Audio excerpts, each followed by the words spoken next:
listening to Amidst the Noise with Billy Johnson. Thanks for listening to the podcast. I really appreciate it. If you haven't hit the subscribe button, please hit the subscribe button in your favorite podcast app. It really helps out with our analytics. And today I got a great guest for us. He is an attorney and entrepreneur. He has represented clients at all levels of jurisprudence, including the United States Supreme Court, Sixth Circuit Court of Appeals, Federal District Courts, and the Michigan Supreme Court, Michigan Court of Appeals, and trial courts across the state of Michigan. His practice has always focused on constitutional rights, the rights of the accused, election law, and appeals. He has appeared on television, radio, podcasts with interviews across the political spectrum, from far right to far left, to discuss constitutional matters. Please welcome my friend, Mike Naughton. How you doing, Mike? Hey, Billy. Doing great. How you doing? Good. I got to apologize that we're not having this conversation in our favorite cigar bar. I know. Apology not accepted. I'd love to have that there. Like we could have last month, but yeah, we're under these stay-at-home orders, which right. are always interesting. And I think we got a lot going on right now, dealing with who has the authority to do what, these executive orders, these kind of emergency declarations that governors have been issuing across the country. You know, at a kind of a 30,000 foot, what's your take on some of these? Well, I think that it's tough to know. You know, I've watched the numbers from the beginning with China and how it's rolled across, and there is definitely a difference right now between how the federal government's handling it and how each of the states are handling it, and that's something that we're now seeing play out. And as an attorney, it's something I'm very much interested in, is the separation of powers issue and how the power is shifting on this, and who is it that has authority in certain areas, whether it's assembly, and like in Michigan, our state, our inability to do some of the First Amendment freedoms that we like, assembly. We still have free speech. We're talking like this, but it certainly curtailed that religion in a lot of instances. So it depends, you know, that everything's different, and none of us have ever lived through this. I would agree with that. This is kind of like, I've said this, and it's almost like a broken record. This is uncharted territory, uncharted water. None of us have experienced this in our life, so it's tough to use any even recent, events in our lifetime to use this. The interesting thing to me, and I know some of the listeners, is from a very philosophical point of view, it's if you recognize the foundation of this country and Enlightenment thinking and where our founders got some of the ideas for our form of government, Declaration of Independence and the Bill of Rights and so on, is that it's pretty common knowledge that they recognize that, rights to free speech, rights to religion and assembly existed before the government was founded. So it's interesting from a philosophical point of view. If we recognize these rights exist, then they were never the government's rights in the first place to restrict. And it's a fascinating thing to me, because the president has flat out said he's changed course. Last week he said he doesn't have the authority to shut down states or turn them back on, which I think we might agree on, maybe not. I think there's pretty much some good evidence that he doesn't have the authority to do that. So then where do these governors' powers come from to where they can just say, hey, no religious service this Sunday, or, you can't assemble in public? Do these emergency management acts, do these really have these broad powers, and where do these powers come from? Well, that's a great question. And something that I've been grappling with a lot because of this whole scenario with COVID-19 is the abstraction of the law. All of this is based upon choice and consent. People are choosing to adhere to what are really abstract laws that were executed by the chief executive of state, for example, Michigan, Governor Whitmer, and have agreed as a population for more or less to abide by that. All laws really go down to this issue of choice and consent. And this is illustrated to me, at least, that a lot of people have accepted this on its face, the executive order. Something that I think was really interesting is businesses that have tried to stay open in the face of executive order. I think it's 2020-21 in Michigan. And one of them here in Traverse City is Joann Fabrics. Joann Fabrics, they have materials for face masks. They were staying open. They stayed open after the executive order, and they were shut down. They wrote a letter to the Attorney General of the state of Michigan, Dana Nessel, asking for, for them to be allowed to reopen because they have materials. They've got these things for face masks, things that could theoretically be used to help prevent COVID. And in response, the Attorney General said, no, you've got to stay closed. Under the executive order signed by Governor Whitmer, only emergency critical infrastructure workers are allowed. And if you're operating as a business like this, essentially the way I read the letter is you can provide curbside and call ahead services, but you can't have people coming in and browsing in the store. So let's go back to this idea of choice. What happens with Joint Fabrics? Do they swing open the doors, throw up anti-Whitmer signs and down with Dana? No, they consented. They chose to adopt it. And so all of this, all of these restrictions that we're under right now, they're based on our consent. That is true. I would agree, although we could argue that what does consent look like under a state of emergency, right? Does that mean Sure. that I'm going to ignore all of it? I'm going to go out and, protest? And I know there are some people planning to protest tomorrow at the state Yep. capitol. That's right. And it'll be curious to see what happens with that. There were some situations today in North Carolina, people out protesting the stay-at-home orders, and I know that one person was arrested at that. Interesting, because clearly that under normal circumstances, that's a constitutional rights violation by arresting that person. What is the law in Michigan? Can someone right now sue the governor? Does that lawsuit stand even after the stay-at-home order ends at the end of the month? Yeah, great question. So one of the ways you can sue a state actor is a federal lawsuit, a 42 USC 1983 claim, where you say that someone acting under the color of state law is infringing upon your constitutional liberties. I've done a lot of litigation, as other attorneys have elsewhere, and the idea is you're saying to someone. So in this case, well, a lot of times what you see this in is the head of the Bureau of Prisons or Department of Corrections in Michigan saying that a prisoner will sue the head of the prison saying, you violated my rights when I wasn't able to do X, due process, free speech, whatever. The same is true here. I think if there's going to be a viable suit, and this goes back to the first thing we talked about, the separation of powers, federal versus state, and how you would mount this attack. If you were to sue the executive of a state, I think the best route to go is the federal route. Otherwise, in Michigan, you have what's called the Court of Claims, and it's much more limited in terms of who you can sue and how you can sue them and get damages. And to go to your point too about North Carolina, all of this stuff, all the violations, the gray area, and the stickiness is a constitutional lawyer's dream. One of the things that I was writing up is I have a running list of which of the which of the Bill of Rights do I think are being violated, and which of the other amendments to the Constitution are being violated, and it's a ton of them. First Amendment for sure, all day, every day. Assembly, we can't assemble. That's easy. But Fourth Amendment, we have this issue now where are we going to be identified because we have COVID? Is it a search and seizure issue? Are you consenting to search by saying, yes, I have this disease? And there's other things. The 10th Amendment has come up now because of president and the executive of the federal government versus the executive of individual state governments and who holds that power. So it's a lot.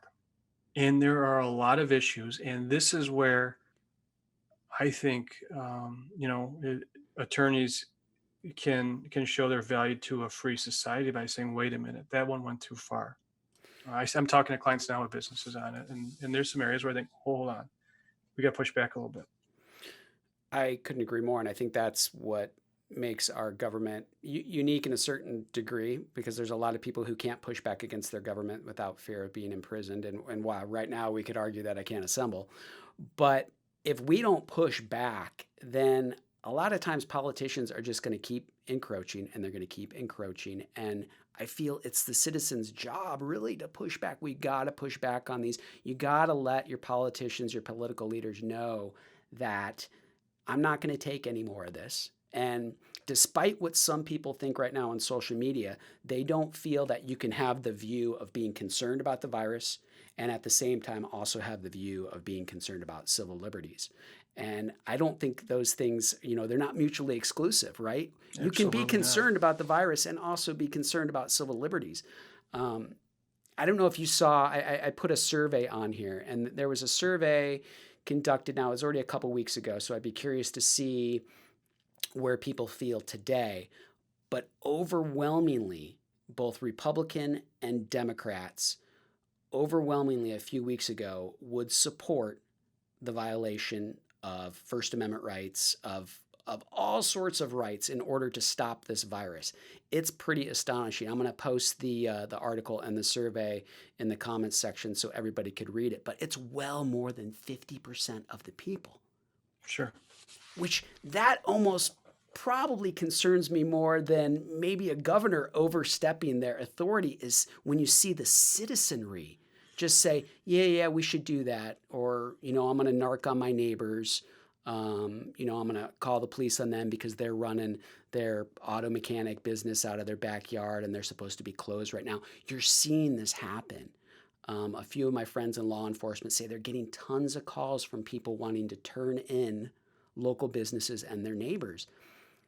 That is an alarming trend to me. And I think it should be an alarming trend to a lot of people in the country on how quickly we turn on each other in these times. And that the government might be the impetus for it and might be, the origin of some of these. But then look at how we just continue to fall in line, and we're just willingly to say, yeah, I don't need the First Amendment. Well, you're right.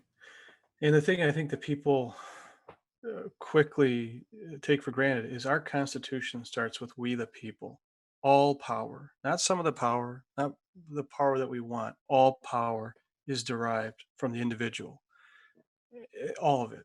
And then from that, we go up to the states, and then power is ceded to the federal government. That which is not ceded to the federal government goes back to the states and then to the people. That is something that is part of the American experiment, that if you go back to the time when the United States was forming, it was completely foreign. France hadn't figured that out yet. We're in a great sense, we're children of the French Revolution.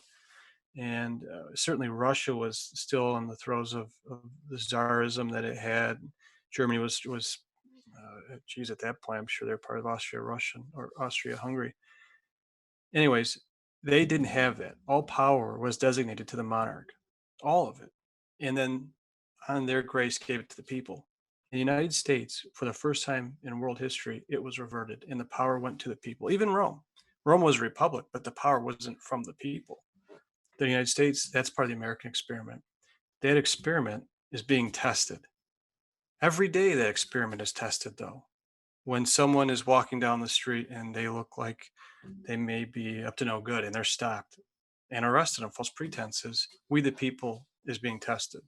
Is that an appropriate pretext stop? Is that something that should be challenged or not? And Billy, I can't agree with you more. And it's something that I am absolutely concerned about. And I don't care what party you're in. This is something that we take ownership, because as Americans, we the people own our government. The Constitution doesn't govern the Americans. The Constitution governs those who govern America. It sets the boundaries. And I think that that's an important distinction that people really don't realize. They think their rights are derived from the Constitution. It's the complete opposite. We cede some rights, some of our individual rights, to the Constitution so the governments, state and federal, can do certain things. Right. And if any of you have listened to my podcast 2 podcasts ago about fear is the most powerful weapon in the world, you can see probably 10 different examples of the U.S. government constantly violating rights throughout history. And, the First Sedition Act, it was, I forget, 8 years after signing the Bill of Rights, to where they made a law that made it illegal to criticize the government. So this has been going on for a long time. And typically, most of these infringements happen when the citizenry is afraid. And it doesn't matter if the fear is real or not. That has absolutely nothing to do with it. But more so than not, when people are afraid, they look to their government to say, hey, make me safer. I'm willing to give you some of these things in order to do that. Absolutely. FISA and the Patriot Act in the wake of 9/11. Yep. We have, we've got from the beginning of our republic to 10, 20 years ago, where people in the face of fear are very, very eager to relinquish rights because they just want the pain to go away. But like we're seeing now too, I bet you that survey is a little bit different, where people now don't want to have all of their individual liberties handed over to the government with the hope that things will turn out okay. People are getting antsy. um, and that's part of why it's important to, I think, like podcasts like this and to talk to people to have the discussion as Americans. There's a limit to how far this stuff should go. I think what's also concerning is if you look at the poll that I'm going to post here from a couple weeks ago to where it's pretty even. Republican, Democrat, conservative, liberal supported the violation of the rights to make us safer.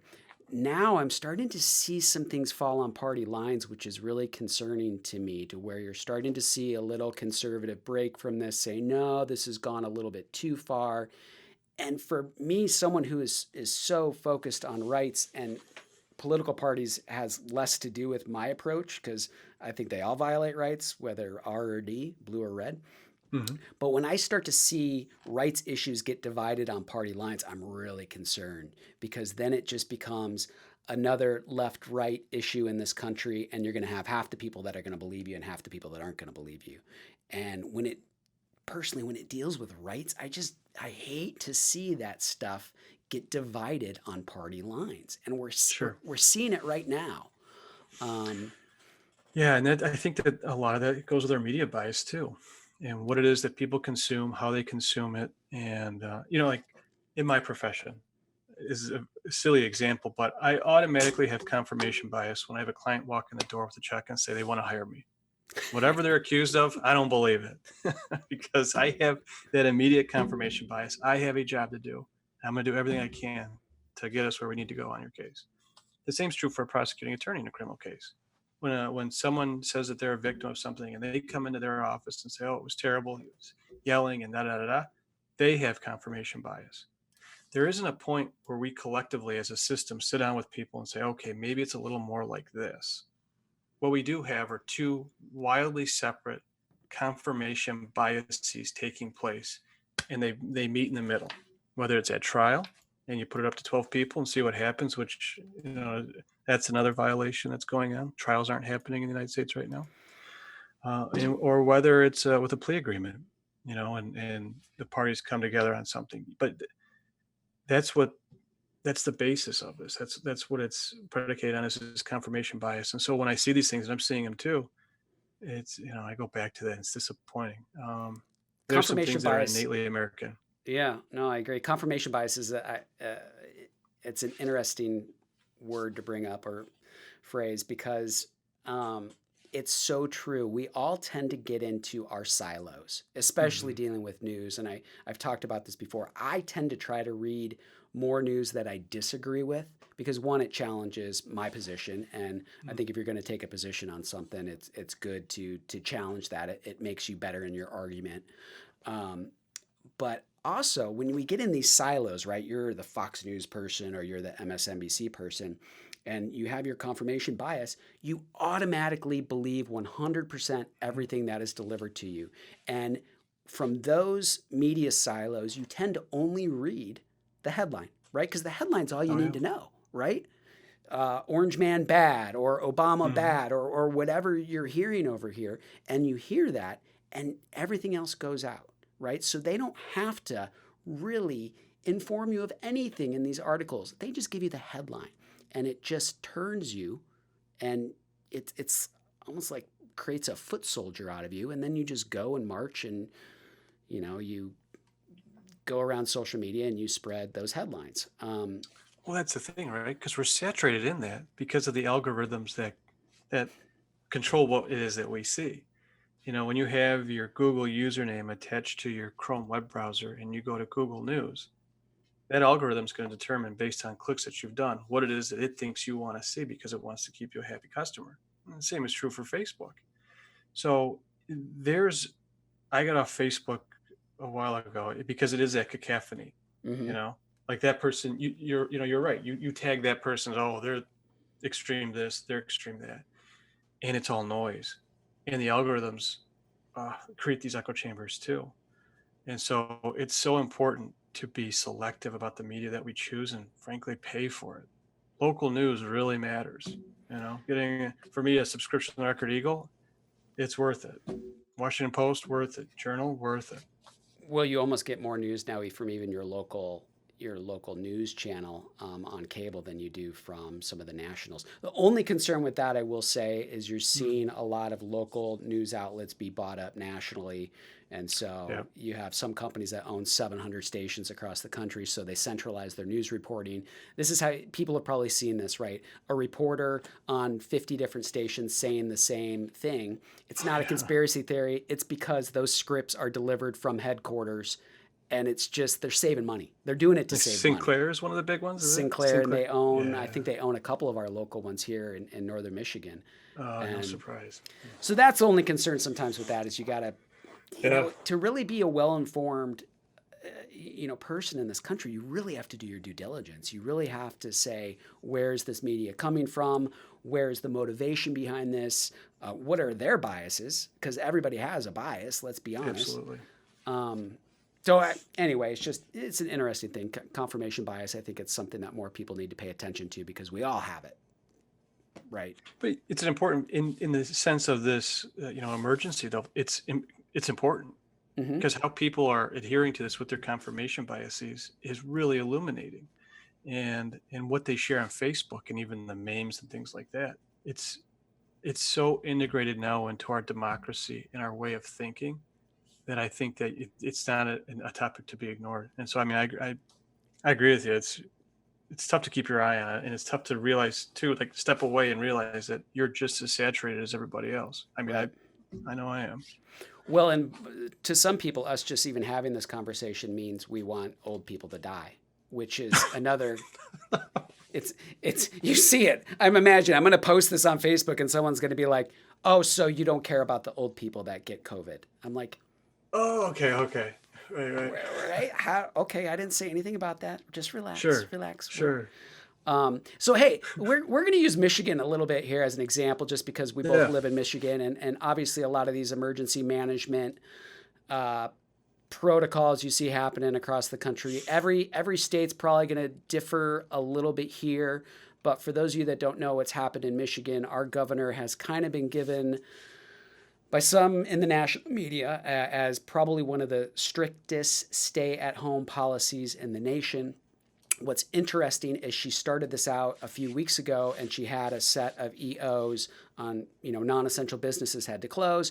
Just earlier this week, she added to that. And I just want to read some of these. These are not exact quotes, just so people can see what we're dealing with here. Ban all public and private gatherings of any number of people occurring among persons not part of a single household are prohibited. Travel between two residents is not permitted. For those that don't know Michigan, a lot of people have cottages or cabins up north, so you can't go to your second property. No sale of garden goods, paint, furniture, or other non-essential goods at big box retailers. Refrain from advertising or promotion of goods that are not groceries, medical supplies, or items that are necessary to maintain the safety, sanitation, and basic operation of residents. So basically, that's all advertising if you're not a grocery store.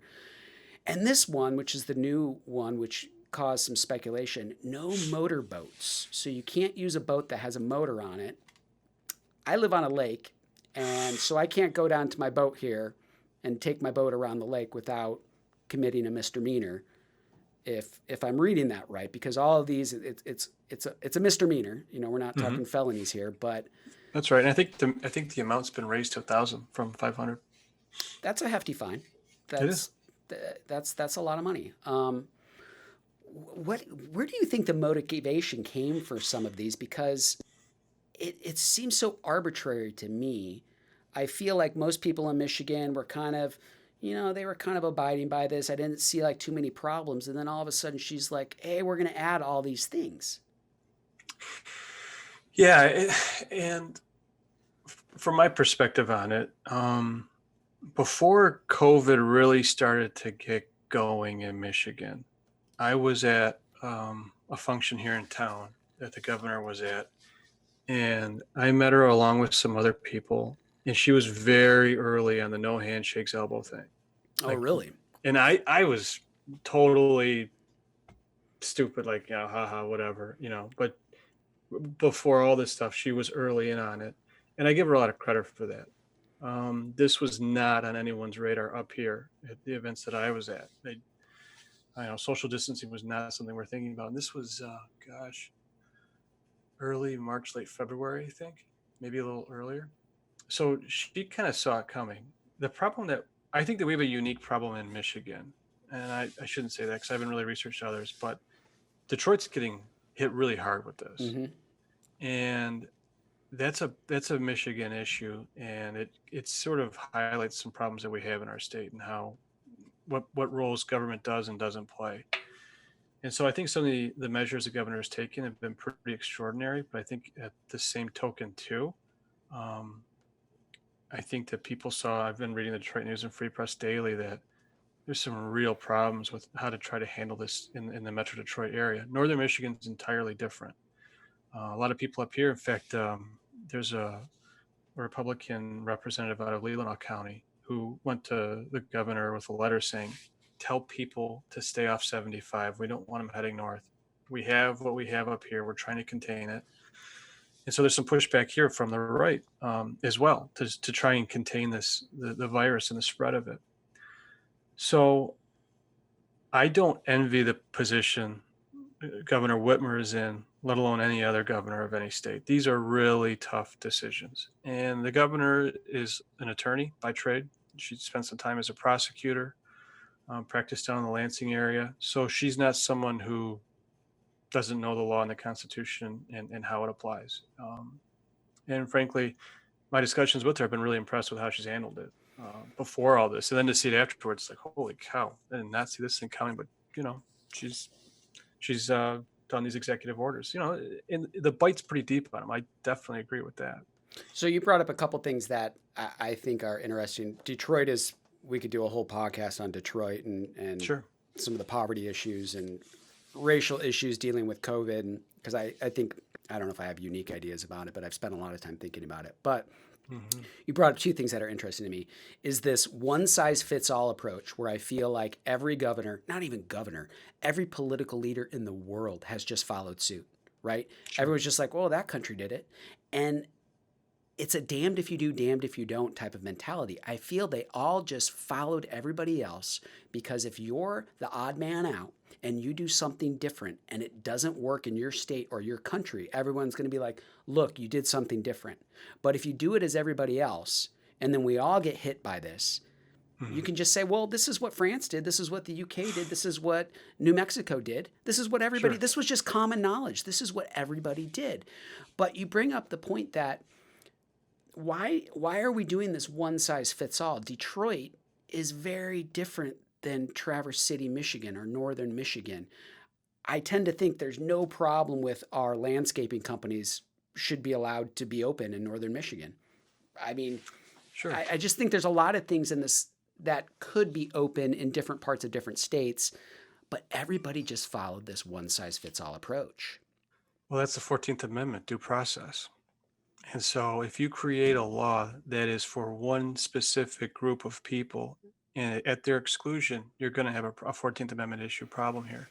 And I'm a Detroiter. I came up to Traverse City about 5 years ago.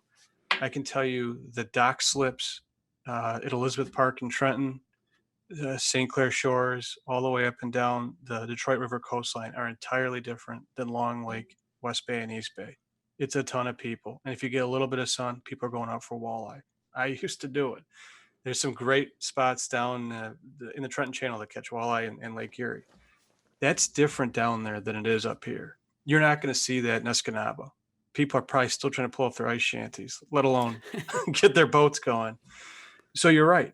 It is a one size fits all. And then the question, I think, as a governor is, do you compartmentalize this, and do you trust that Wexford, Grand Traverse, Leelanau, Benzie are going to create a plan that's going to be, appropriate for COVID-19, and then leave it up to Wayne County, Oakland County, Macomb County, and three vastly different counties between those three to come up with a plan that's appropriate.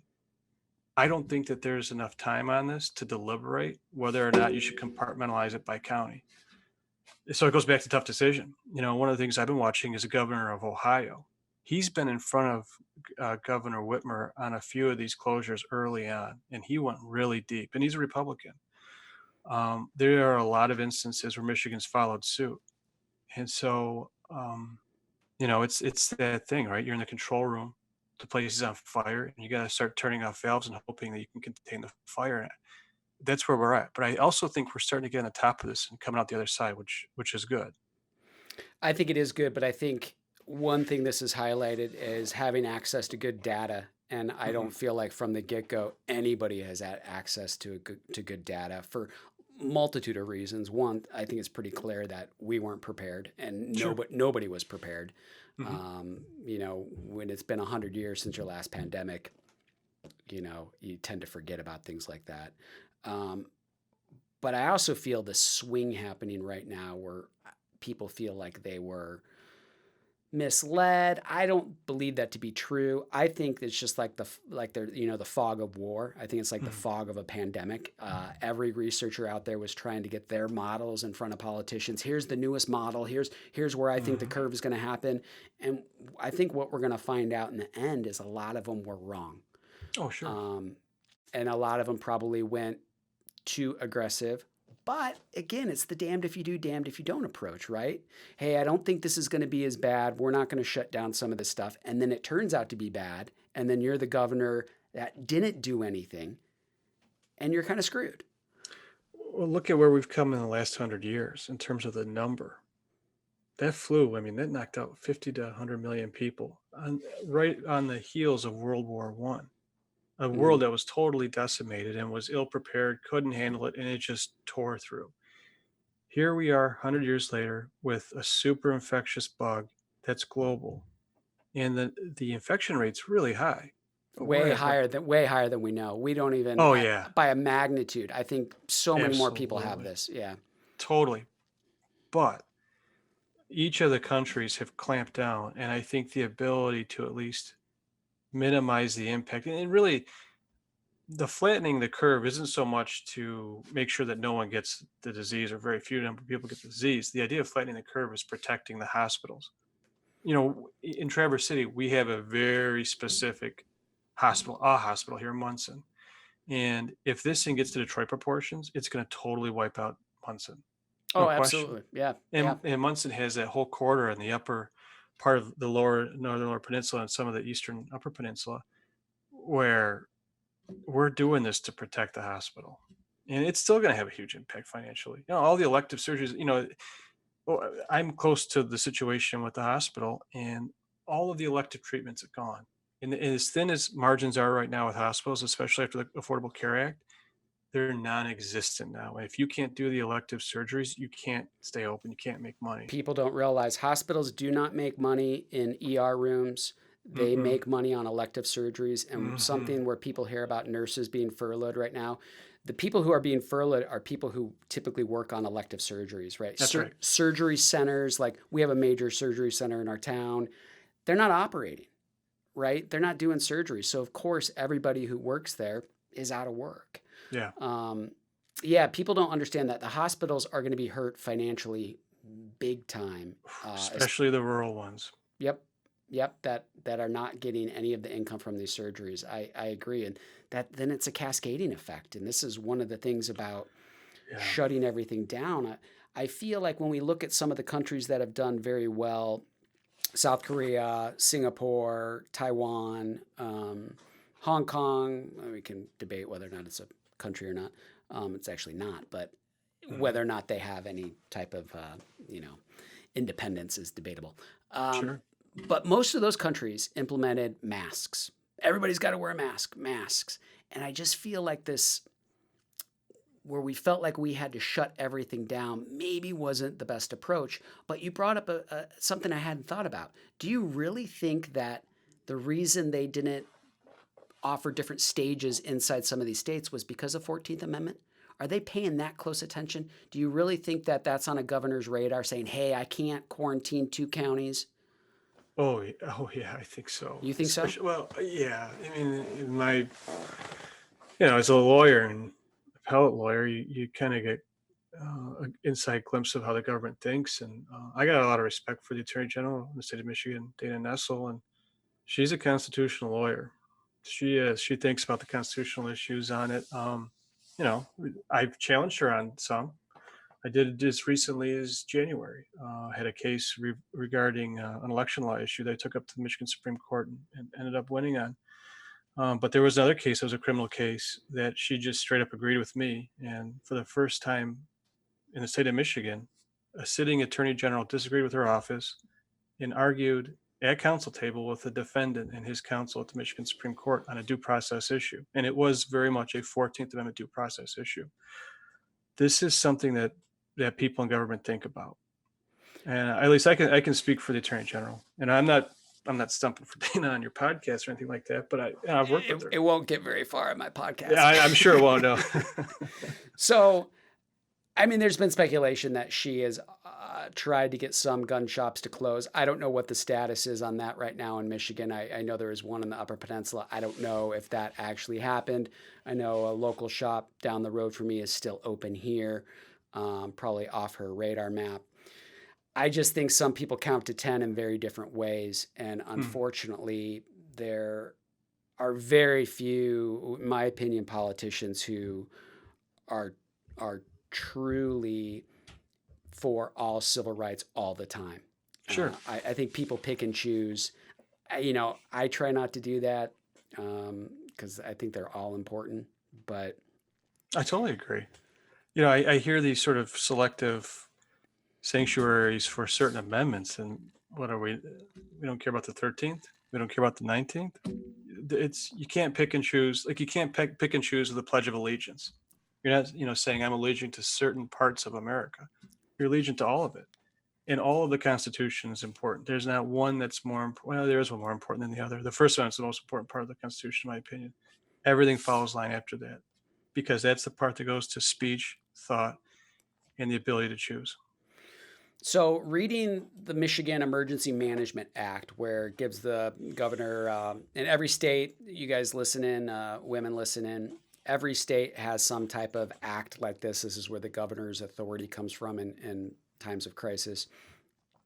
I'm reading this, Mike, and I don't see, only thing I see in there that talks about her restricting, our Governor Whitmer being able to restrict is combustibles, explosives, and alcohol. That's like it. That's all I see. So where do they come up with some of this? I mean, sure.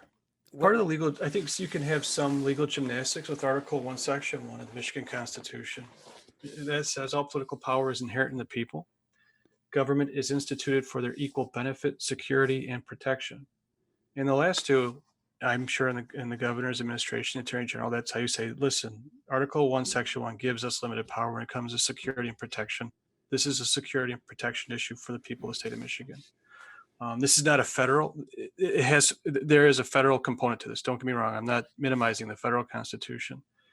But when we're talking about the realm of a governor in a state, their powers are delegated by that state's constitution. And so my interpretation is they're going Article 1, Section 1 on this. And in some other areas, I would talk about like your issue with the counties.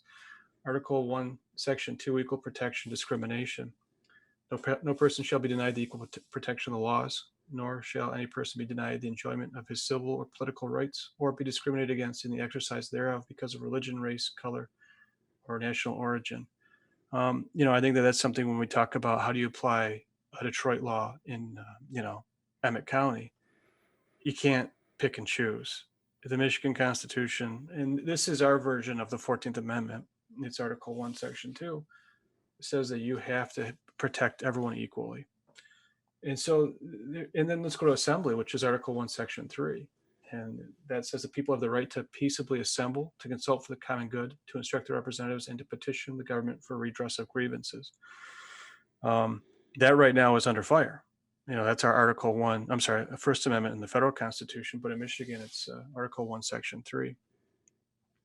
A lot of this is piecemeal, and the response to it is coming from the Attorney General's office, because she is the attorney for the state of Michigan, as well as the people of the state of Michigan. That's two different entities, though. The state of Michigan is a government, and as a government, it has a law firm, and that's the Attorney General's office that represents it on these issues.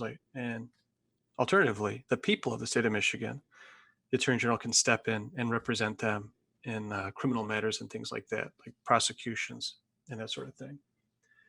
And so, the governor's got smart people in Governor Whitmer's office. Mark Totten is our chief counsel. He's a sharp lawyer, Lansing, Kalamazoo, Jackson area attorney. Ran for attorney general, I want to say maybe 4 years ago. And this is stuff that keeps him up at night.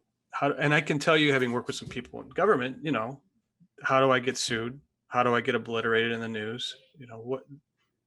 Things don't happen in a vacuum, and they hope for the best. There's a lot of calculation that goes.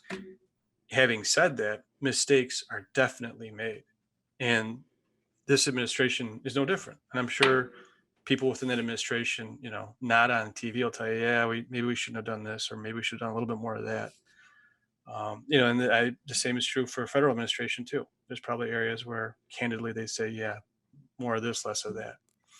But that when it goes too far, that's where people have to push back. And that very much has to be alive and well and exist. So I give her 7 days. I think that she is going to make a reversal. I have no insider information at all. I feel 7 days. We're recording this on Tuesday. So what's the date today? Tuesday, April 14th. So I'm going to say Tuesday of next week, the 21st. I think Governor Whitmer is going to reverse on some of this stuff, because I think the fallout is going to be astronomical. My unprofessional opinion, but telling a story they can't sell paint is just, and it's irking a lot of people. It's really just So you're letting me in Home Depot to buy a drain to fix my sink, because I only have one sink in my apartment, and obviously I can't live if I don't fix my sink.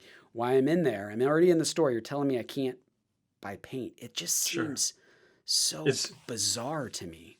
It seems very arbitrary. And at the risk of the comment section, one of the things I think that's being considered is last week, and I think your 7 day, I'm not going to take that, but I think you're probably right, is last Sunday was Easter Sunday. And the administration saying, oh no, everyone's going to go see mom and dad. Mm-hmm. Everyone's going to go do this, go do that. How do we cut that down and try to keep social distancing going? And so they goose the engine a little bit. Yeah, when you goose the engine, that's an infringement. And that's where government goes too far. And, maybe when history is written about this, that'll be part of what's talked about. But yeah, I'd be very surprised if you were to survey people in Governor Whitmer's office. There would be people say, nope, let's keep it closed as long as possible. I don't think that's the case. I think they want to open it up as quickly as they can. They're already talking about it in Detroit. Yeah, I don't think so in Michigan, for everybody who's listening, I'm sure every state has a limit to how long a governor can have their emergency powers. In Michigan is 28 days. The legislature met beginning of the week. They gave her a few more days. That's right. They didn't give her the end of the month. Yeah, they gave her to the end of the month. She wanted 70 days, I believe, and they're like, yeah, no, we'll talk about that in May. That's not going to happen. I don't think in Michigan, our House, our Senate are both Republican controlled. I don't see them giving her an extra day at all. I don't see that happening. Unless something really crazy happens, but it looks like the numbers are starting to come down. And so I tend to agree with you, Billy. I think you're right on with that. So, a larger concern here, and we've all seen these news articles coming across, is, hey, in Mississippi, churchgoers who were in a drive-in church, right? They were abiding by all the rules of the state, drive-in church, windows up, tune into your radio, no interacting. And because they were doing this after curfew, I guess they all got $500 fines in the parking lot.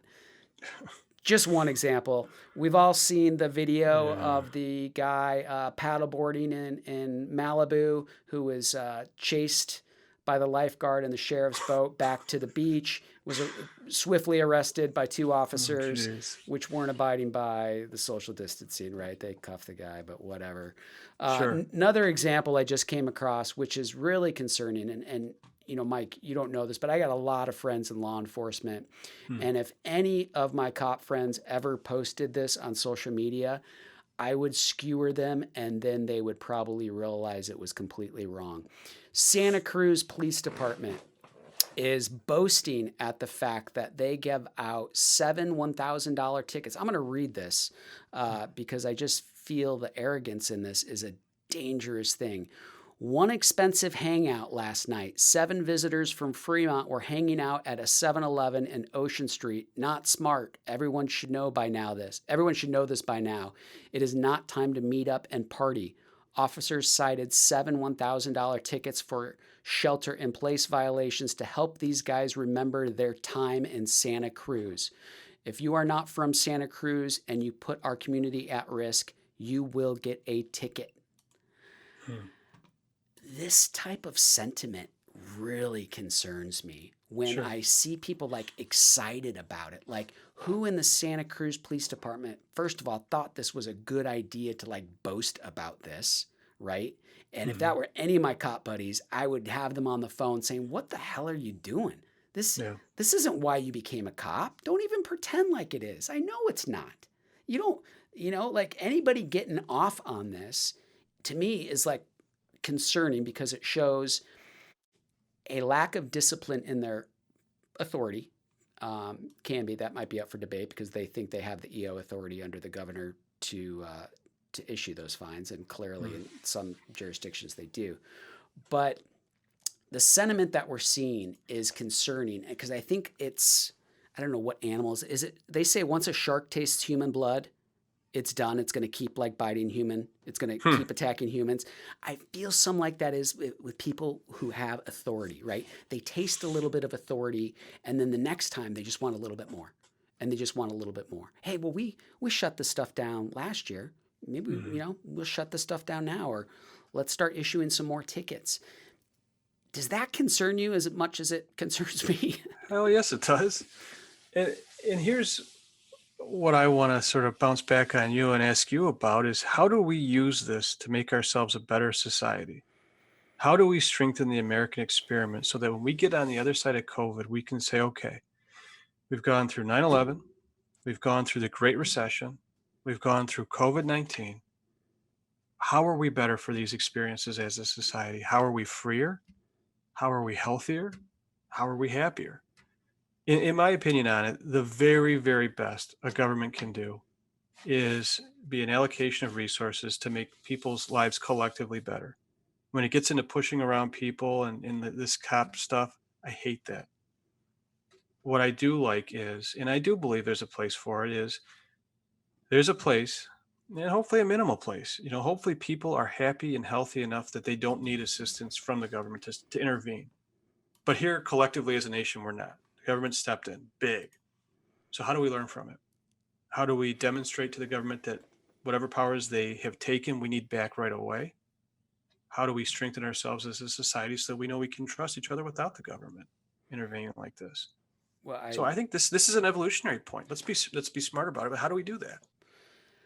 I agree with you. The problem I see is how the mainstream media just has a grip on so many people in this country. Sure. And if we could have approached the COVID issue with a little clearer head and less fear and more data driven, analytics back in January, and I know this was a new issue, so it's hard to have good data. I understand the fog of it. I get that. But there was a lot of fear propagated by a lot of people. And when people are afraid, more so than not, they typically make bad decisions, And maybe especially that's government. well, sure. Maybe that's part of the solution. Is that It's a big we're solution, though. yeah, but so one of the things I think is good about it is content. podcasts like this are popping up where people are talking about this stuff. It's not like 1950s, 1960s where we need to sit and watch Walter Cronkite and have information fed to us, digested, and then go about our day. This is part of this American First Amendment experience, is to be able to talk to someone and not be afraid that I'm going to have Dana Nessel knocking on my door, dragging me away, and same for you. This Oh, if dialogue. that happened, you're becoming a hero right now. So, and I'm vilifying her, but I'm doing it tongue in cheek. I mean, everyone's got a role in this, and, Right. and what's our role as a citizenry? And what's your role as a citizen with the First Amendment pulpit like this, and your commenters and viewers? Like, I'm sure people aren't going to agree with everything I say. Maybe some, maybe not, but that's the beauty of it. You don't have to. I hope if nothing else, we can initiate some thought to say, yeah, this went too far. Michigan did some things it shouldn't have done. Michigan didn't do some things it should have done. And same with Ohio, same with California, same with New York. And if the end result is that we're less trusting of the media, relying more on data, relying more on each other, these might be benefits from COVID-19 that allow us to evolve into a better, stronger, freer America. And I'm skeptical as I don't know if you can swear on your podcast or not. I'm skeptical. Go ahead. All right, I'm skeptical as hell, but if the end result is that we're freer and we hold government more accountable and are more invested in that because of this shared experience, then this is great. We needed to evolve then because we've gotten really damn complacent with our rights. I point to the Patriot Act, all the drone strikes under the Obama administration, things that are happening under the other administrations. We've let the executive get really big. Yeah. So how do we pull that back? You mentioned that, so I got to slide. Every time this is mentioned, I got to slide this in, Mike. Let's not forget President Obama droned 2 American citizens in Yemen. Absolutely. Yeah. That is under an American definition murder. Mm-hmm. Not kill American citizens. No due process. And one of them was 14, I believe, 14 or 15. So, yeah. Huge issue, nothing to gloss over. And it's not partisan. Both parties do it. Yep. It's, I think they're two sides of the same coin. And so it's up to us. How do we communicate with each other to make this republic stronger, not the party stronger or this party or that party? How do we make this republic stronger and maintain itself as a republic? When we go back to this idea of chaos breeding problems, look at Rome. It was a republic up until there was the Civil War. And then one came in, Caesar, and seized power. And then Octavian became Augustus and seized power. And it was the empire after that. We're a republic, and we need to maintain ourselves as a republic. And we need to maintain our democracy. And the best we can do as a democracy is be well informed. And I couldn't agree with you more on the media on that. We're not being well informed right now because of it. Well, and then everything just becomes so partisan and divided. And then once you get everybody lined up on one side or another, then nothing ever happens because it's so easy to just point the finger. Oh, yeah. This is why you will rarely ever hear me label someone a liberal or a conservative or stuff like that. I hate labels. I try to judge people based on their actions and their principles. And if I think they're a fair person, whether or not they're a Democrat or Republican, I'll listen to them. But I don't think a lot of people think like that, unfortunately. A lot of people just line up under their color and march forward. It's unfortunately true. Part of the First Amendment responsibility is to speak and also to listen. And it's as important a part of this is to listen and consider. It's tough to listen, though, when the other side's either calling you a racist, a Nazi, or a baby killer, true. Or, I can't tell you how many times I've been called a baby killer for supporting the Second Amendment. Probably at least a couple hundred times. So, in fact, after one of my videos, I was walking down the street and it got a lot of heat, and I remember someone going, "Hey, Billy," and I was like, "Oh crap." And literally this person came up and touched me on the shoulder, and I was turning around thinking this person's going to be swinging at me because they hated my video. And they're like, "Hey, saw your last video. I loved it, man." I was like, nice. Don't do that again. Okay. Yeah. But that's good. It's an unfortunate part of, and just so everyone knows, this is nothing new though. People got attacked 150 years ago for their First Amendment rights. This is we've always had this struggle in this country, and I think we're always going to have this struggle until we teach better critical thinking skills to kids. Sure. That's one thing I'm more concerned about, is teaching people how to dissect issues and analyze issues and recognize the bias and see the motivations behind why something's written a certain way. I think that's so much more helpful, but that just doesn't happen. It just doesn't. Maybe a few people, but I just don't see that happening in this country, unfortunately. No, but I'm hopeful, because there are those people that pat you on the back when you say something. And there are those people too that say, I wasn't there with you on that one issue, but I'm glad you said it. Right. And when speech is important, like it is in our country, unlike a lot of other countries, it has consequence. People do feel passionately about things one way or the other. And when it's ad hominem and like personal attacks, that dilutes the context of what it is that someone's saying. And you should be able to stake your reputation and say, hey, I believe this. Like some of the stuff I've said on this, it's going to be on YouTube. There's a consequence. Maybe someone will disagree, but that's why it's the First Amendment. Right. And people always say this too, and this is kind of like the new thing I see, especially with young people, like, well, how do we stop this hateful racist speech? I'm like, you don't. You know how you stop it?